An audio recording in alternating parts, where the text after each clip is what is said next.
All right, welcome back, everybody, to another weekly Course in Miracles teaching session.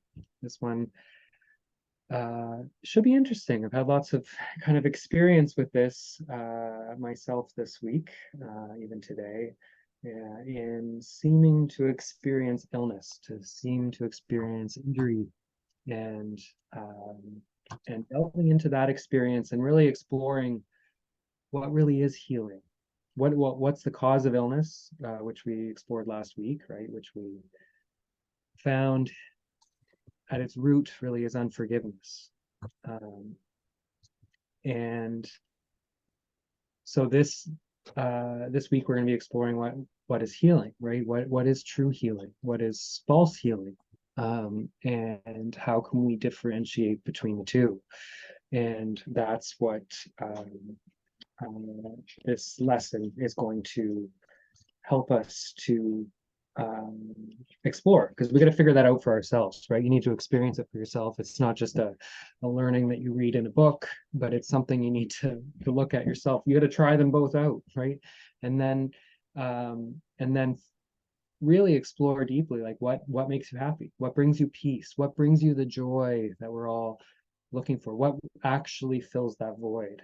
And I think when you really look at that, when you've had those experiences of unconditional love, when you've had those experiences of peace that surpasses all understanding, healing of the body really becomes kind of meaningless.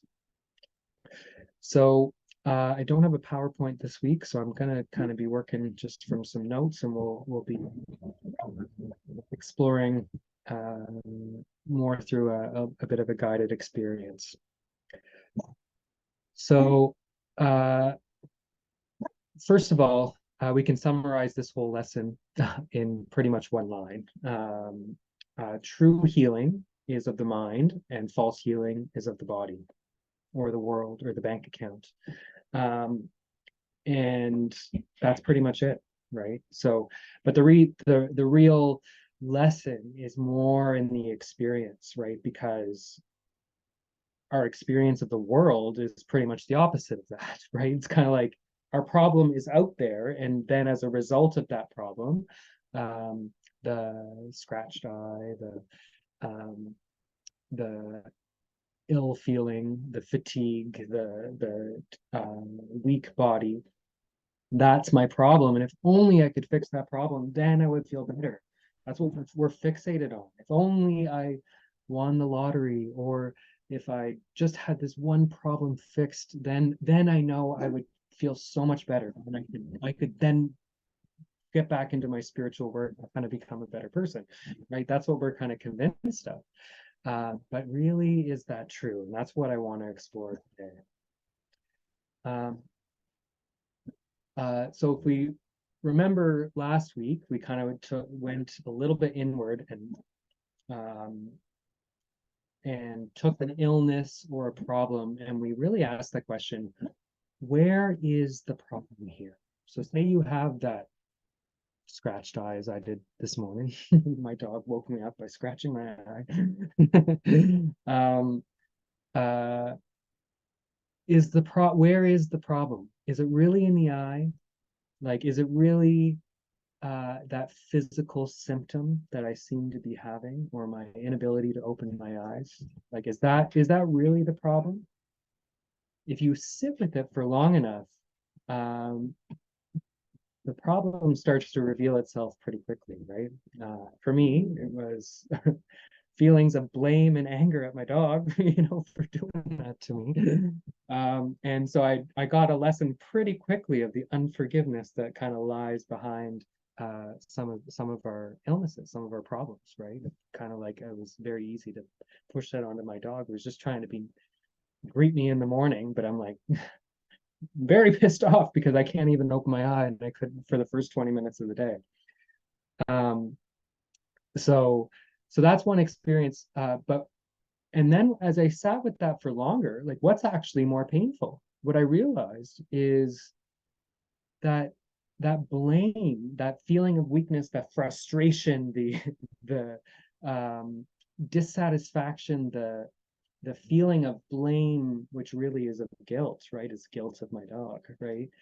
But all of that's still within the mind. That was much more painful than the feeling itself, right? And what that will show us sometimes is that sometimes these physical or world uh, problems are covers for some deep pain that we hide within ourselves, and we're just begging for something, right? Uh, some guilt within our mind.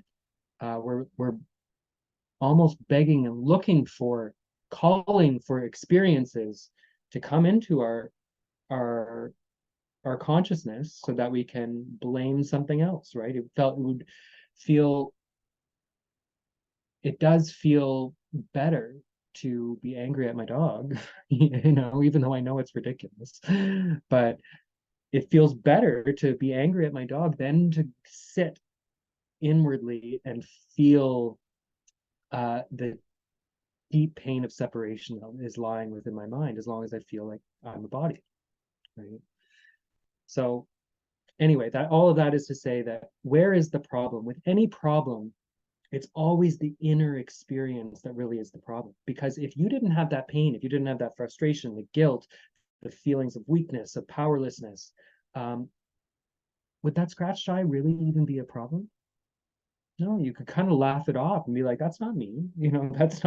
That's not my true nature. That's just a bit an illusion, right? And you can then come back to the peace and the oneness that is always within the mind.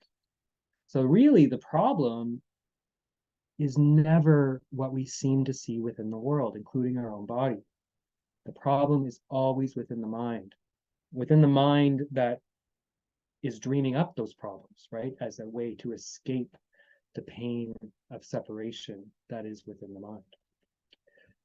So what we're going to do today, starting off, is delve a little bit more into something like that. Delve a little bit more into illness, and I'll be doing that the same with me with my own problems.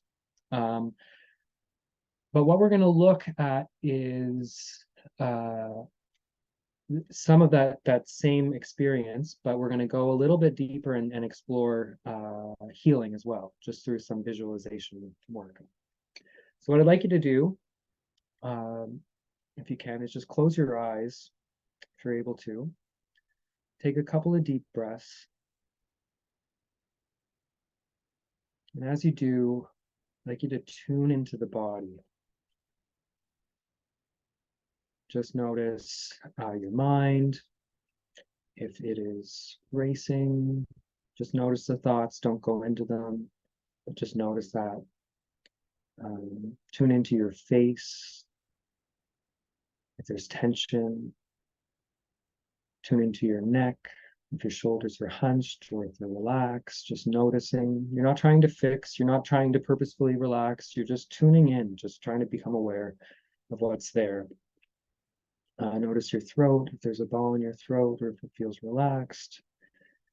But pay special attention to your torso. So just notice your chest, in the area around your heart, if it feels open with energy flowing out, or if it feels tight and closed.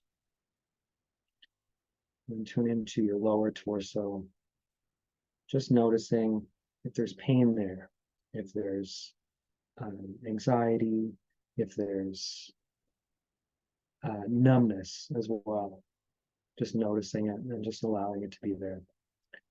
Well, that's just to tune into what your experience is right now. Okay, so with that there, what I'd like you to do is pull up any kind of illness or problem uh, that you've either recently experienced or something that's bothering you now. And it can be in yourself or in others, because we're one, it kind of works the same. So if you're worried, if there's something bothering you about a problem or an illness or a catastrophe or something in somebody else's life, you can use that as well, because they're both the same. Okay, so bring that up, kind of name it.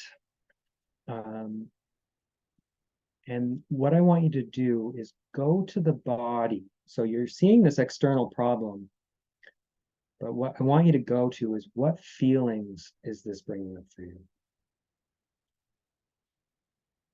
So if you can, try to name it, if it's anger, frustration, fear, sadness, jealousy, um, shame, or guilt, whatever it is. And it can be multiple of those, but just try to focus on whichever one sticks out the most to you. Okay. And now, if you've figured out which feeling it is, I want you to just focus on answering the question, where do you feel that in the body? The reason I ask that is because I want you to tune in to exactly where it is. What are the feelings? What are the sensations?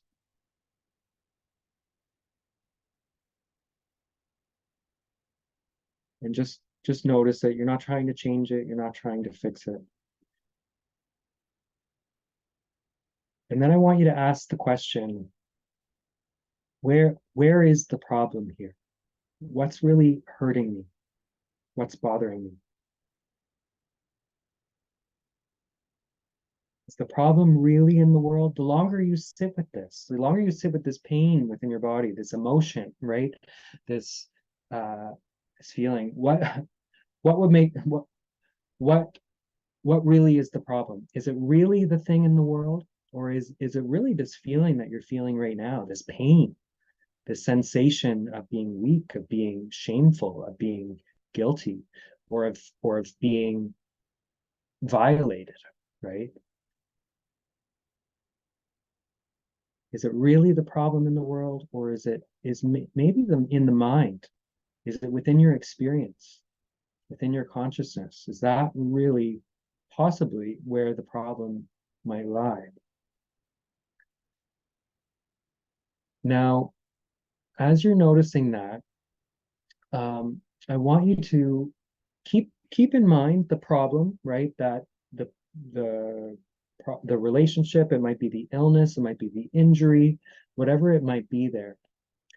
And I want you to imagine now that a magic fairy comes along and immediately fixes the problem. Not just fixes it, but completely obliterates it. So if your problem, for example, one in my life might be my financial situation or whatever. So imagine I won the lottery, right? Or if your problem is uh, your scratched eye that hurts you all the time, right? It's hard to open your eyes. Um, Imagine that's gone, right? So that problem within the world is gone. What feeling does that bring up? The idea of winning the lottery, the idea of immediately being healed. It's kind of like a pleasure sensation, right? It's kind of like a relief, like a like you can finally breathe. And I want you to notice that if you're able to follow me in this kind of visualization, notice that relief, that pleasure, because I want you to notice that it is a pleasure.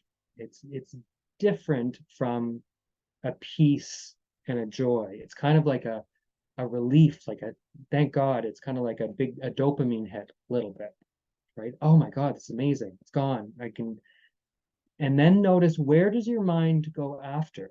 I won the lottery, right? Oh my God, I can buy a new house. I can, you know, start going out for dinner again, at a restaurant. All those things are what start to come to the mind, right? And so, oh my God, all these or I can see again, right? Oh my God, I can do the chores that I need to do. I can focus my eyes a little bit, right? So I want you to notice when you get that healing, right? When you get that magic healing, what does it do? It actually roots you a little bit more in the body. It feels great. It feels good, but it's a pleasure good. It's a little bit different. So imagine you're still in that place, right, where your problem has been magically healed. Sit in that, like your mind starts to go, oh, let go of that problem, and now it can move on to other things. But notice that it's moving on to other things within the world, right? And as you sit with it, if you sit with it for longer, what you'll notice, and if you're open to this, can you sense ever so subtly that there's a little bit of fear, right? There's a little, like, can you sense a little bit that you're actually kind of, you've moved back to a place where you're pretty much back where you started, right? So all of a sudden your eyes no longer scratch, but can you sense a little bit that you're still in a place where your dog could still scratch your eye tomorrow, you know? Or if your cancer was healed, do you not, can you feel and can you sense, can you notice in this experience that you're kind of, well, you could still get a stroke tomorrow, right? Can you still feel that you're still a human being and you're kind of doomed to die? It's kind of built into this. And this is not, what I've noticed is, if you're open to it, and as you advance in the spiritual path a little bit, there's a gap of time, right? There's always a gap of time between this problem. Even when it's fixed, the next problem pops up. Sometimes they all come at once, you know. But the fixing of a problem only, and what we're longing for is, for what we're calling for, what we're praying for, is a little gap of time before the next problem comes in, right? That's what we're hoping for. And so the fixing of any problem brings on other problems. If you think of it, I know myself, like, I was a doctor. I was had a ton of money, right? I had investments and stuff like that before I end up where I am. And uh, what I can tell you is, when you have all that money, there's this fear that comes in, like, oh my God, what if I lose it? Oh, the government's going to come for me. They're going to, oh, did I pay enough taxes? You know what I mean? They're going to find out that I didn't pay enough, or whatever. Or if you have investments, right, that you're watching the market, that those are going to go away, right? So when you get the money, it comes with, it's actually the exact same sense of fear uh, that comes with the lack when you're poor, right? It's actually kind of the same, and you'll notice it in billionaires, right, who are deathly afraid of losing their money. And so the same thing happens with our body, right? So this was all kind of just a bit of an experiment within the mind of noticing what false healing is. And this is what false healing is. It is a fixing of the body, a fixing of the problem within the world. And if you're open to it, if you're conscious enough and you allow yourself to go through this process enough times, you realize that it's doomed to fail. It doesn't work. And the reason is because that feeling within any experience of suffering, within any experience of fear, there is that feeling that of deserving it, right? There's a feeling of guilt. It can sometimes manifest as blame at first, blame on the dog or whatever, right? But that's just always cover, if you sit with that for long enough, for a guilt within my own mind that invited that experience, right? Um, and so what this course is calling us to is to get off that rat race, right? To get off that false sense of uh, of healing, what we think is healing, but really it isn't, and to move on to what's really going to cure that experience within the mind, that powerlessness, that anger, the rage, the guilt, the feeling of being inadequate and broken, right?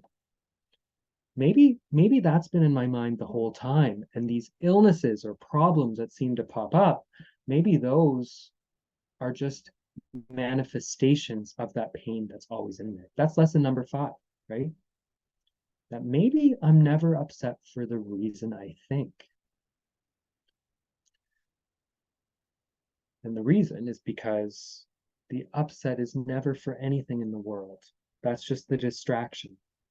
The upset is always because we believe that we're separate. We believe that we're guilty. We believe that we destroyed heaven and murdered God, and he's out to get us, and we need to defend ourselves against him, right? It's all this drama that's within the mind, believing that it's separate. And then it's just showing up in different things. It's showing up in genocide, showing up in scratched eyes, showing up in bankruptcy or whatever. But all of those are invitations, if we're willing, to ask the question, where is the problem? What is the problem? And that's where we're led to forgiveness, to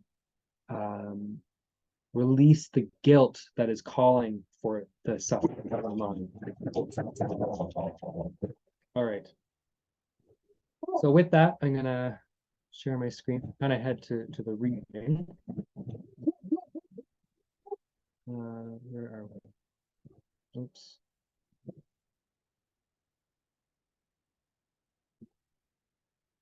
There we go.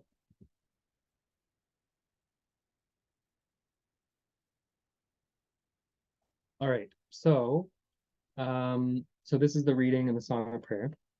What you'll notice is that I was a little thrown off at first because we're talking about healing. We don't typically think of death when we're thinking of healing. But if we think about it, so this is going to focus quite a bit on death. And the reason is because this whole world is based on death. Everything is built to die here. Nothing can live without other things dying, right? So the whole world, the ego is a death wish, a belief that we can destroy our eternal nature, our innocence, our loving union with one another and with God, right? And so death is the ultimate manifestation of sickness, right? So all sickness is a feeling of separation, feeling of weakness, a feeling of punishment, right? And the ultimate form of that is death, or that we think it is, right? That it's the permanent separation from others, a permanent separation from the world, and the ultimate punishment, right? It's the declaration that oneness and life is not real, right? Is that we are not immortal, we are not spirit. We are, if you see that they died, then I mean it's hard to deny, right? At least if we believe what our eyes are telling us. So that's why this is going to focus quite a bit on death, because death is the ultimate illness, and we are meant to even overcome that, because we're not these human beings that die. We are the consciousness, the spirit that is dreaming up these things that die. So we cannot die. It's not possible, but we can confuse ourselves with things that do, right? So Patrick does, right? So, but I'm not Patrick, right? So that's going to be the focus here. Okay, so false healing merely makes a poor exchange of one illusion for a nicer one, a dream of sickness for a dream of health. This can occur at lower forms of prayer, combining with forgiveness kindly meant, but not completely understood as yet. Only false healing can give way to fear, so sickness will be free to strike again. False healing can indeed remove a form of pain and sickness, but the cause remains and will not lack effects. The cause is still the wish to die and overcome the Christ, our true nature. And with this wish is death a certainty, for prayer is answered, right? So we're making a declaration that we want death, right? So when we're asking for healing of the body, it's like, please reaffirm for me that I am the body. So it's actually a death wish, right? If we're asking for healing within the world, then you're asking for a declaration from God that you are in the world, right? So it's a death wish, right? We don't realize it. We think that we're looking to continue our life, to keep living, right? But where? In the body, in the world, where death is built into it, right? Okay. Yet there is a kind of seeming death that has a different source. It does not come because of hurtful thoughts and raging anger at the universe. It merely signifies the end has come for usefulness of the body functioning. And so it is discarded as a choice, as one lays by a garment now outworn. So what the Course is referring to here is the kind of death that forgiveness brings. So this is not a death that comes at the end of our body life. If you end your body life um, with unforgiveness still in your mind, then you just keep coming back around and around, right? You're still caught up in the body. You still believe it's real. You still believe that the sin in the world is all real, right? So this is a kind of death that we're looking for. We all want it. This is the death of, it's not real, like it's of remembering who we really are, our immortal nature, our union, right? Our innocence. So this is a death that we want, right? And so this is what he's kind of juxtaposing the two of them, so we can realize that this is what we're looking for. This is what forgiveness offers us, and realize that we don't have to go through the miseries of this world when we remember who we really are, because it's not us that goes through it. Okay. This is what death should be. A quiet choice, made joyfully and with a sense of peace, because the body has been kindly used to help the Son of God along the way he goes to God. We thank the body then for all the service it has given us, but we are thankful too the need is done to walk the world of limits and to reach the Christ in hidden forms and clearly seen at most in lovely flashes. Now we can behold him without blinders, in the light that we have learned to look upon again. We call it death, but it is liberty. It does not come in forms that seem to be thrust down in pain upon unwilling flesh, but as gentle welcome to release. If there has been true healing, this can be the form in which death comes when it is time to rest a while from labor gladly done and gladly ended. Now we go in peace to freer air and gentler climate, where it is not hard to see the gifts we gave were saved for us. For Christ is clear in our true nature, his vision more sustained in us, his voice, the word of God, more certainly our own. This gentle passage to a higher prayer, a kind forgiveness of the ways of earth, can only be received with thankfulness, right? Not fear like this that we have of death or our loved ones dying, or like this death is a welcome release, right? It's something that we look forward to. Yet first true healing must have come to bless the mind with loving pardon for the sins it dreamed about and laid upon the world. Now are its dreams dispelled in quiet rest. Now its forgiveness comes to heal the world. It is ready to depart in peace, the journey over and the lessons learned. This is not death according to the world, for death is cruel in its frightened eyes and takes the form of punishment for sin. How could it be a blessing then? How could it be welcome when it must be feared? What healing has occurred in such a view of what is merely opening the gate to higher prayer and kindly justice done. Death is reward and not punishment. But such a viewpoint must be fostered by healing that the world cannot conceive. There is no partial healing. What but shifts illusions, like false healing, has done nothing. What is false cannot be partly true. If you are healed, your healing is complete. Forgiveness is the only gift you give and would receive. False healing rests upon the body's cure, leaving the cause of illness still unchanged, ready to strike again until it brings a cruel death in seeming victory. it can be held at bay a little while, and there can be a brief respite as it waits to take its vengeance on the Son of God. Yet it cannot be overcome until all faith in it has been laid by and placed upon God's substitute for evil dreams. A world in which there is no evil, so no veil of sin to keep it dark and comfortless. At last the gate of heaven opens, and God's Son is free to enter the home that stands ready to welcome him and was prepared before time and still but waits for him. So it's kind of alluding to that here, that what we're really afraid of is not what we think. We think it's like these disasters within the world, physical illnesses, problems, calamities, genocide.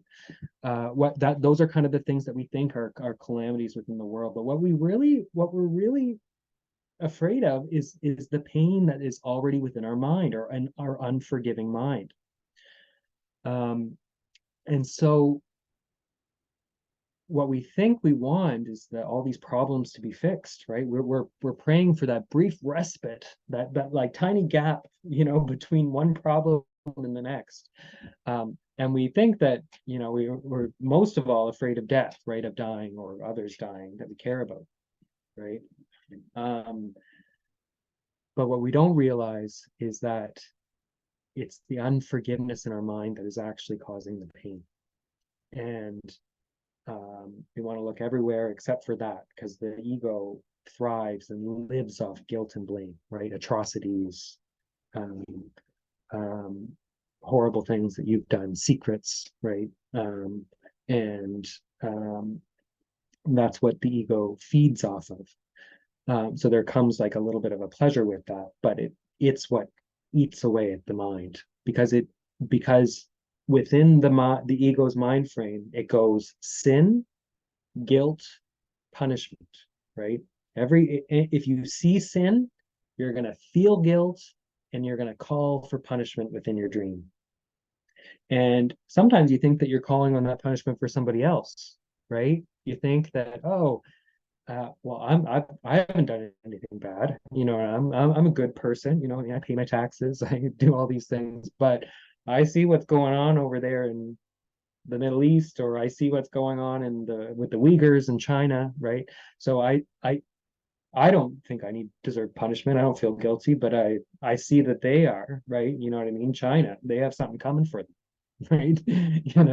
And so we think that by seeing the blame, seeing the sin, I don't feel blame. I don't feel the guilt. I feel the blame, right? And it's very subtle. It doesn't feel super uncomfortable. But what you're doing is you're calling for punishment within your dream. And what we get deceived by is thinking that, oh, well, they have something coming for them. But you are going to be the one that feels it 100% of the time, because you're not the Patrick. You're not the little poor little me. You're the one dreaming the whole thing. So you've brought within it a call for illness, punishment, something that you deserve, right? Within the dreaming mind, because you're dreaming up the whole world. So if you're seeing guilt anywhere within the world, you're calling it upon yourself. That's why Jesus said right in the gospel, right? Do not judge lest you be judged. Like the traditional way is like, oh, if you judge other people, God's going to send you to hell, that you'll get punished after. But no, he's saying a deep spiritual truth, that you cannot judge anybody else without bringing that condemnation upon yourself. It's like not as a punishment. There's not a God in the sky who's going to do that. You do it to yourself immediately, because that other person is you. So any illness that we see within the world, any sin that we see within the world, within ourselves or within the world, that is, and if we believe that it's real, that is our work of forgiveness, because that is what is calling for our misery that we seem to experience. And that's where we're going to move into this lesson. It's not intuitive at first until you experience it. So what we're going to do is we're going to move into our meditation, and what that is is lesson 121. And what it is forgiveness is the key to happiness.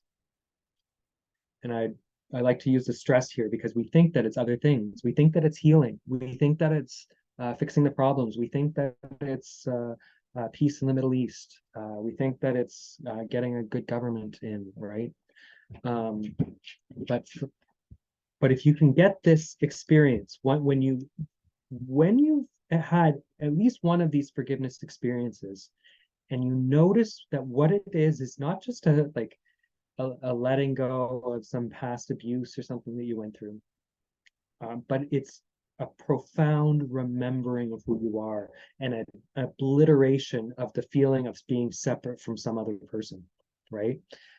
So forgiveness is the letting go of guilt. It is of seeing the innocence of you as you really are, of remembering that you were created by love, right? You were created by love, so you can't be this horrible swamp creature that you seem to be, right? With all your problems and degeneracy, right? You can't be that. And so when you remember that, when you remember your innocence, that is what calls for healing within the dream, because then you get the reflection of that innocence. But what you're really looking for is not the healing. When you experience it right away, when you let go of the guilt and you experience the innocence, which is it's powerful innocence, right? Because as soon as you notice that your brother are innocent, all of a sudden there's no call for punishment within the world. There's no call for justice, right? For the atrocities that you've committed or somebody else has committed. You see the innocence. And when you do, that brings forth within your experience the fruits of that, the reflection of that, which is healing, which is oneness, which is of remembering that you are spirit, that you are unable to be harmed, and you remember who you are. And that brings on the death, that the happy death, right? That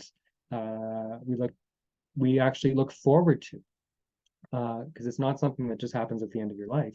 It's something that you can experience now as you remember that you're not the body, so you're not the one dying. So you can have this awakening to truth, the truth of who you are now. And that's what forgiveness offers, because it takes away your rooting in the body, in your investment in being a separate self, so that you're not the guilty one, they are. Or if you're the guilty one, that you deserve it, right? That you're separate from God, and that really you're inviting God to be the punisher and the avenger in that scenario, which is just the ego God. Anyway, I'm rambling on, but I'll just read a little bit of this, and I think it's going to go over that a little more in the Beyond the Matrix meditation that we'll go through here. So here, forgiveness. Here is the answer to your search for peace.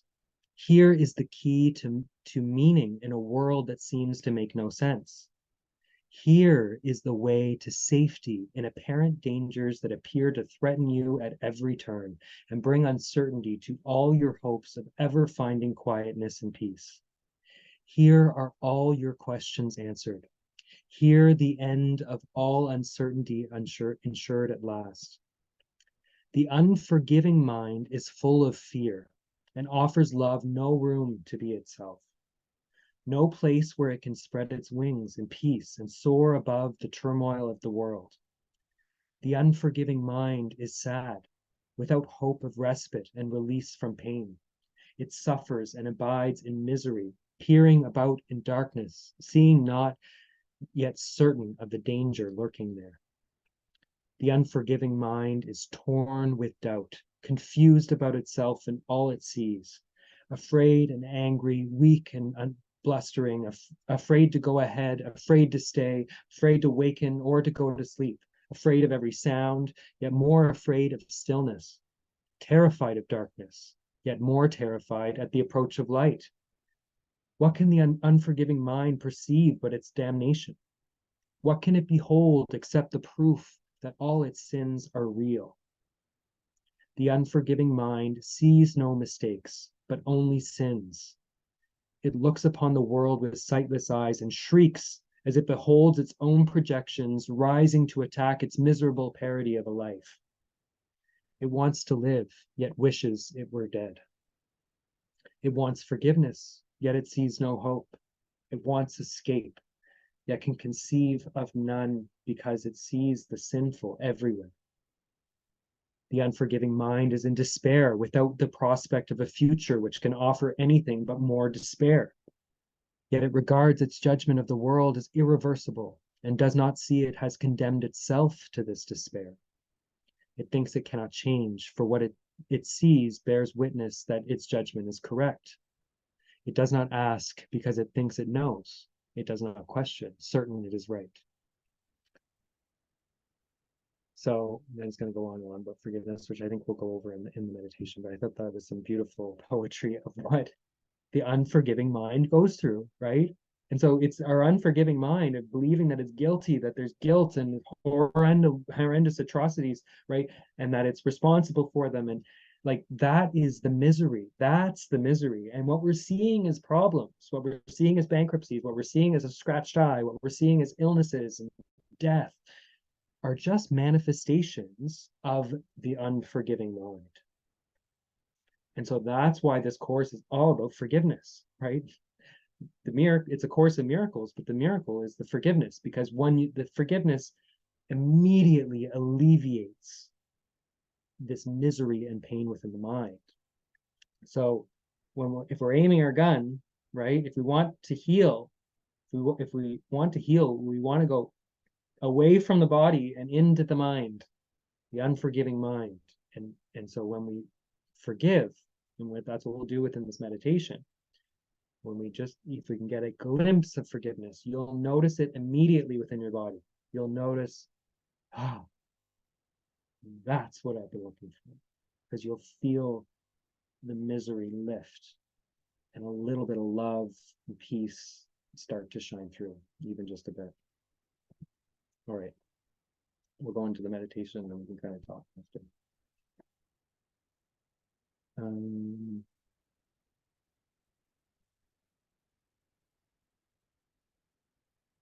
Here, I have to do something with the body.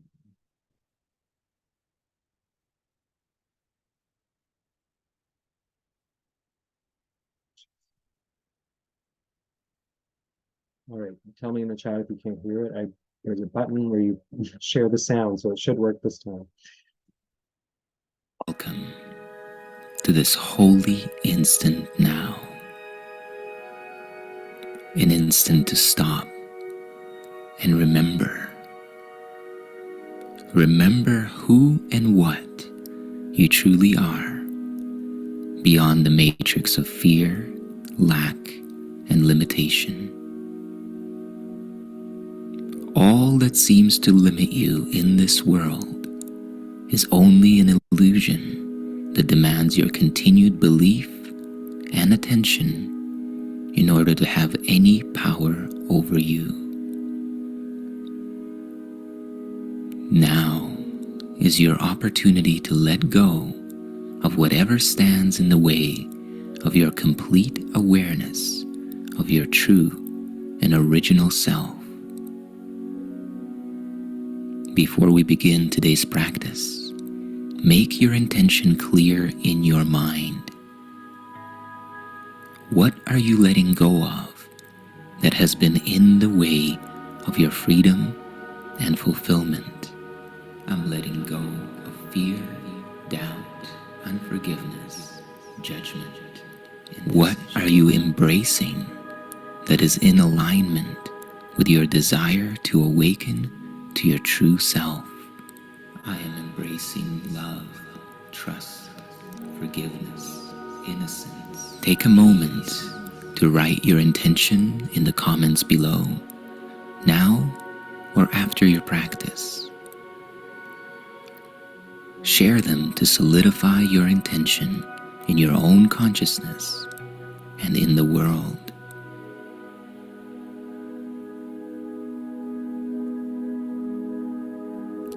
And now, sit back with your spine upright. Get comfortable And take a deep, slow breath. And as you exhale, release both past and future. Release both memory and imagination. And become fully present in the now. And let's begin.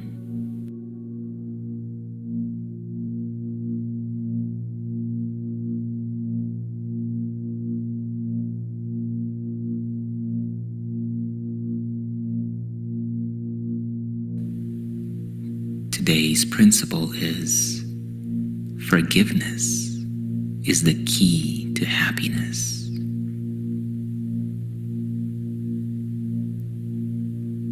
Repeat this idea several times, slowly and consciously to yourself.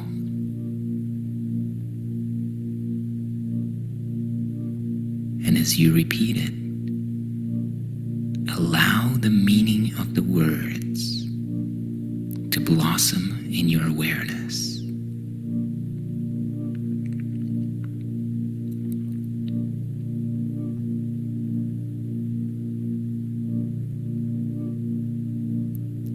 Forgiveness is the answer to your search for peace. It is the key to meaning in a world which seems to make no sense. It is the way to safety in apparent danger, which appears to threaten you at every turn and bring uncertainty to all your hopes of ever finding peace and quietude. Forgiveness is the place where all questions are answered. Here, the end of all uncertainty is assured at last.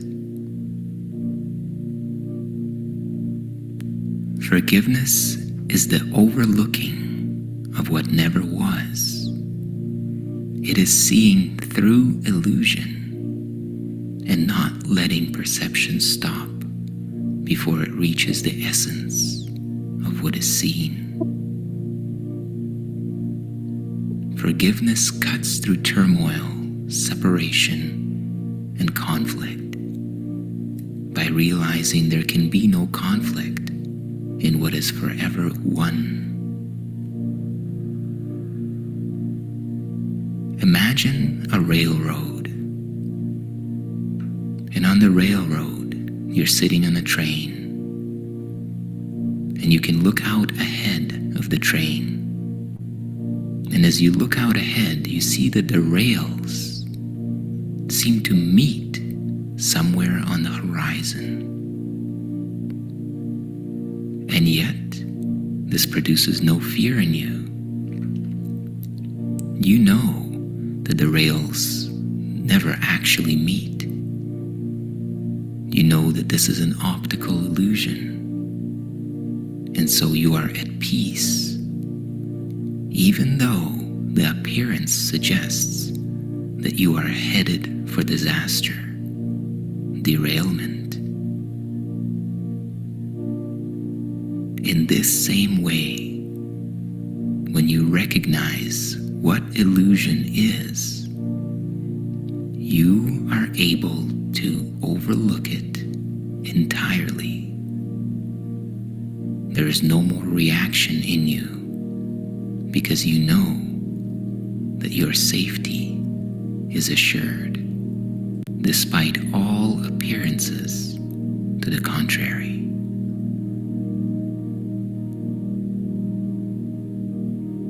Now let's take a look at the contrast between this and the world that arises in the perception of the unforgiving mind.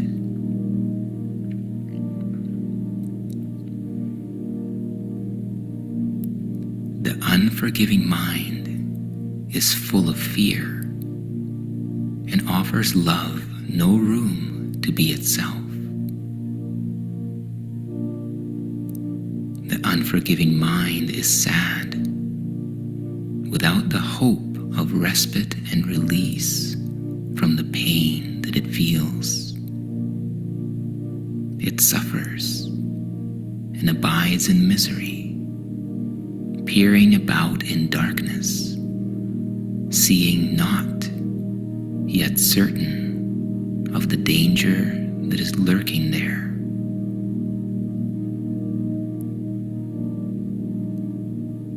The unforgiving mind is torn with doubt, confused about itself and all it sees, afraid and angry, weak and blustering, afraid to go ahead, afraid to stay, afraid to waken or to go to sleep, afraid of every sound, yet more afraid of stillness, terrified of darkness, yet more terrified at the approach of light.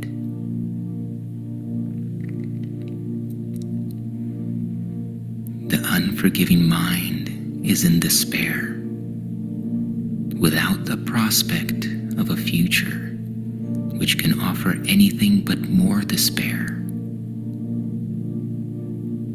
Yet it regards its judgment of the world as irreversible and does not see it has condemned itself to this despair.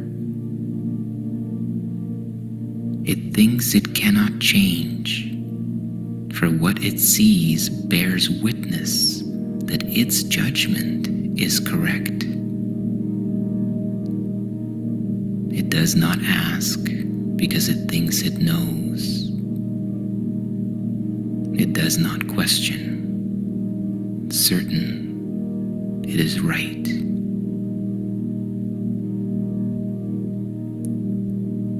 Can you recognize your mind in this? Those moments when things don't go your way, those relationships which seem to offer you conflict and opposition, those moments that send your mind in a flurry of thoughts, attacking and defending, projecting into a future unwanted, and regretting a past unlived. Yet in the moment it seems complete and certain. It appears to be reality, but it is only thought. Thought that is unshared, private thought that belongs to only to the dream character.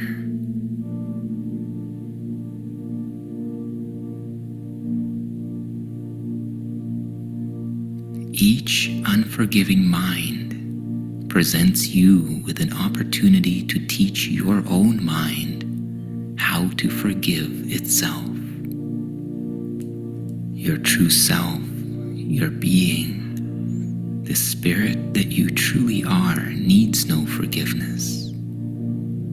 But the mind which has identified itself with illusion needs forgiveness to be able to free itself from its belief that it is something that it is not. Each unforgiving mind that you encounter awaits release from hell through you. It has no hope, but you become its hope. And as its hope, you become your own. The unforgiving mind must learn through your forgiveness that it has been saved from hell, that it is no longer separate, cut off from its source. And as you give salvation, so will you receive it and know it as your own.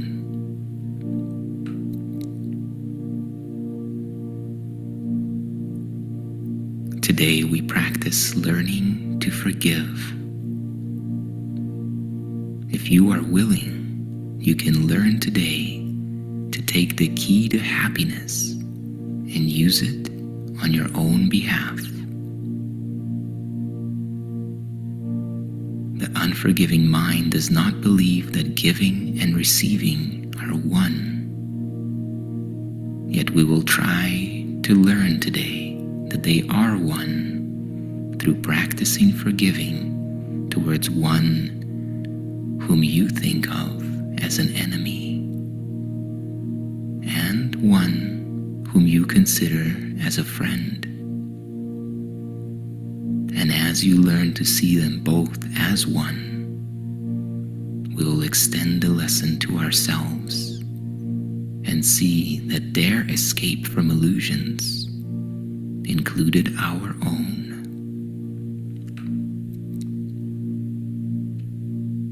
So take a deep, slow, and full breath in now.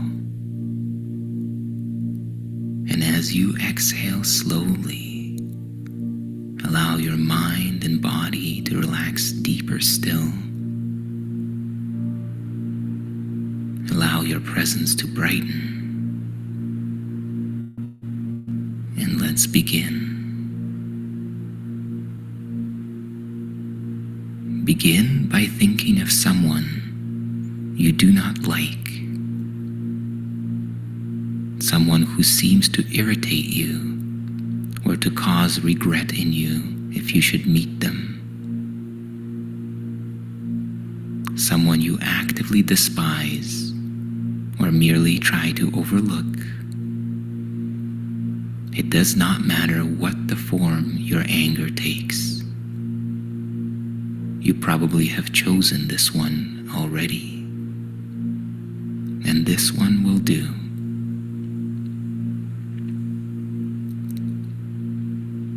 So with your eyes closed, see them in your mind, and just look at them a while.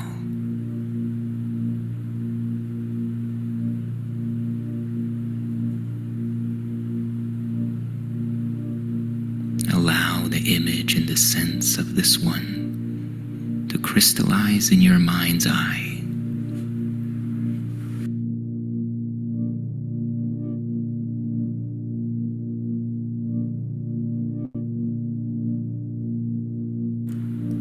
And now try to perceive some light in them. Somewhere in them is a little gleam which you had never noticed.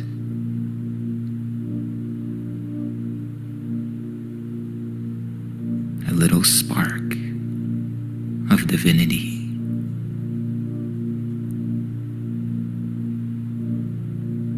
Try to find that spark of brightness shining through the ugly picture which you hold of them.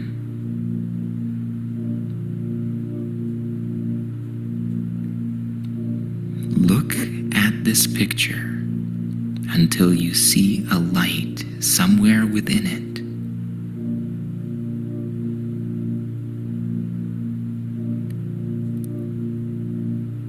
And then try to let this light extend and expand until it covers them completely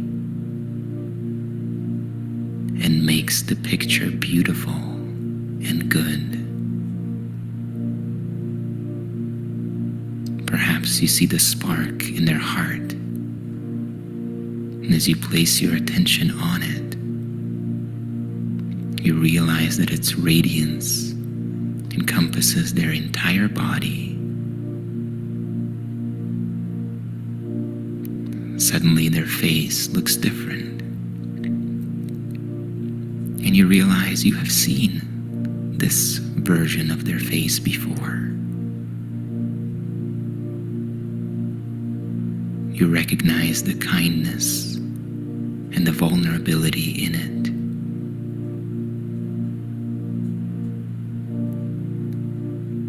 Somehow, the eyes look different now.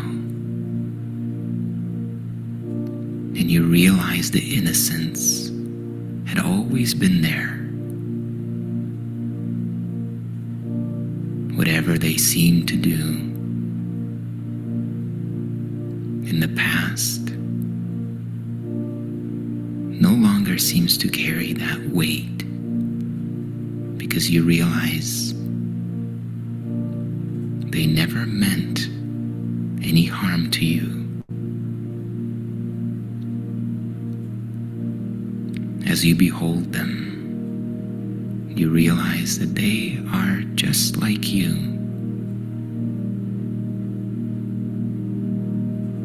The eternal light of God shines in them and gets overshadowed by fear, just like you.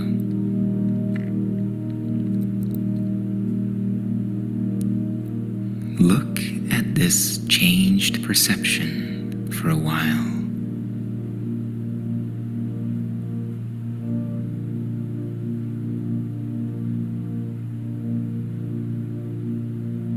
And gently turn your mind now to one who you call a friend. See them next to each other now, and try to transfer the light you learned to see around your former enemy to your friend now.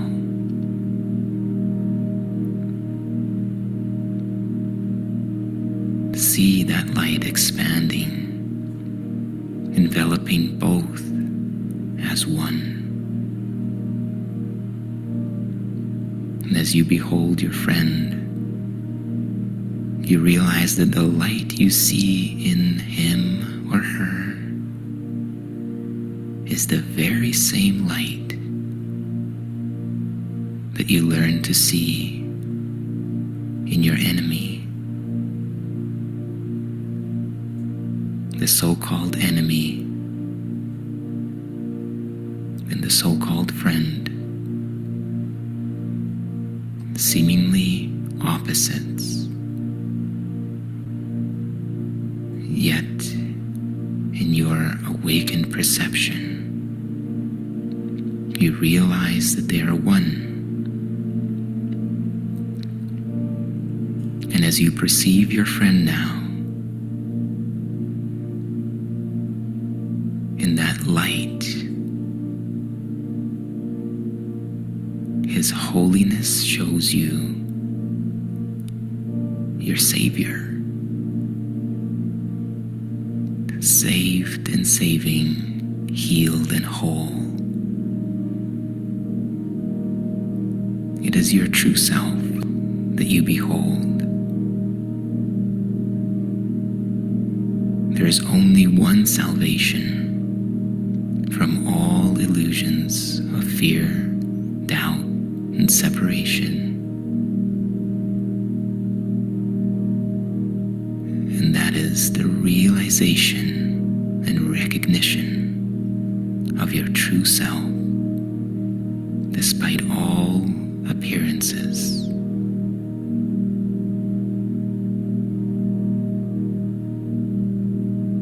And so let this one now offer you the light that you see in him.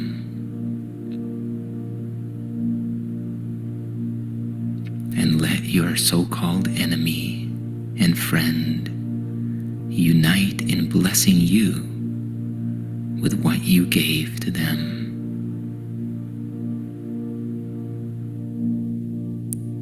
Now are you one with them, and they with you.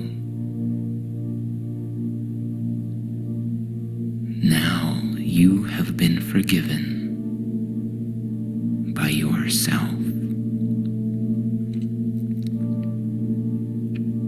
See and feel the light of your true self radiating within you. Feel it pulsing in your heart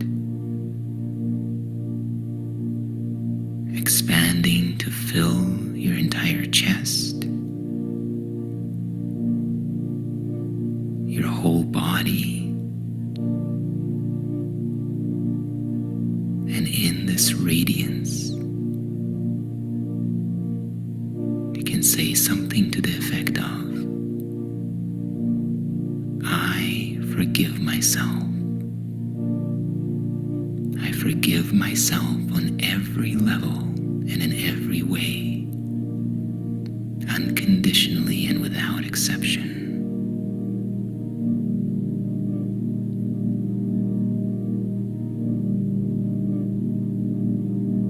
And simply breathe and receive the blessing, the forgiveness that you have given, coming back to you now as a gift to you.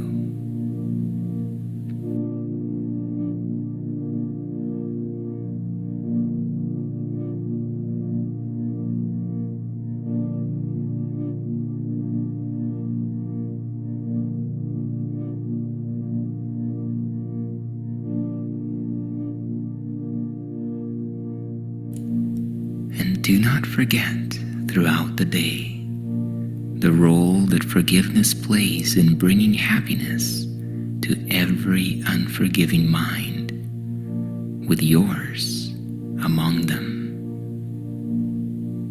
Each waking hour of this day, tell yourself, forgiveness is the key to happiness. I will awaken from the dream that I am mortal, fallible, and full of sin, and know I am the perfect child of God.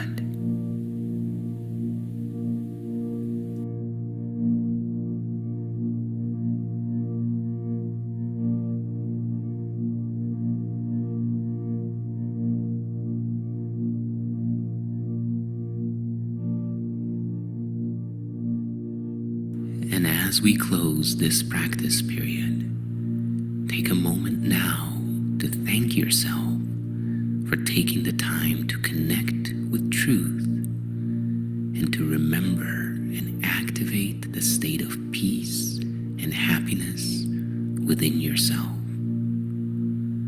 And remember to carry this sense of gratitude and inner peace with you as you go about your day, doing what needs to be done, but knowing that you are always connected to the love and joy of God. If you enjoyed and benefited from this practice, please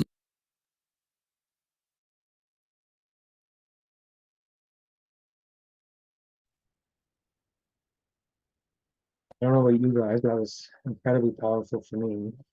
Um, yeah. So what I invite you to, especially if that did resonate with you, if you were able to kind of experience even just a bit of that, ask yourself the question, right? If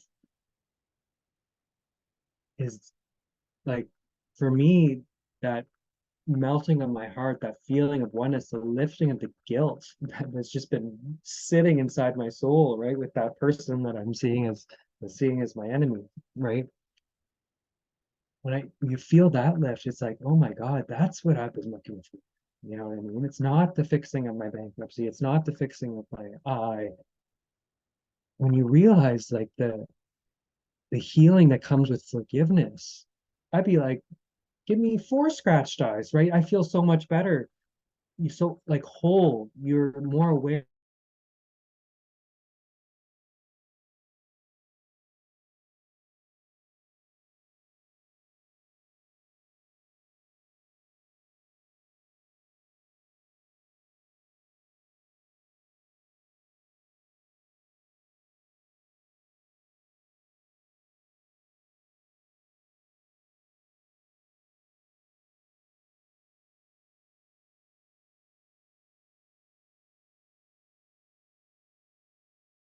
Exercise was effective in some way, or if it gave you some glimpse of that, just notice, um, a little bit, uh, notice that you're maybe not afraid of illness as much, right? Maybe notice that you're not afraid of a financial calamity as much. You're a little bit more comfortable with those. And notice that there's a little bit less of a call for those disasters, those calamities, those things to happen within your dream, right? You notice like, oh, you're a little less afraid of them. You actually kind of don't mind if they come. And maybe you might notice that they might come a little bit less because you don't feel quite as much that you deserve them. So what we think is we need to fix all these problems, but we're not going to the source of it. The source of it is the guilt. The guilt, it's the source of it is the feeling that we deserve them. We deserve disasters. We deserve poverty. We deserve illness, death, separation, right? So if you go to the source of it, the feeling like we deserve that, that's who we really are. That's where the healing comes at a deep and permanent level. Oh, nobody can hear me.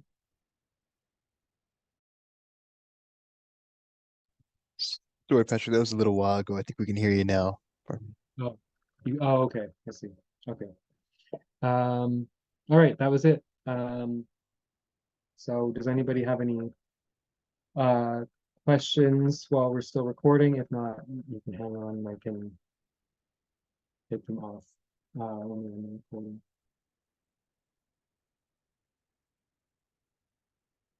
Sure. So thank you so much for coming.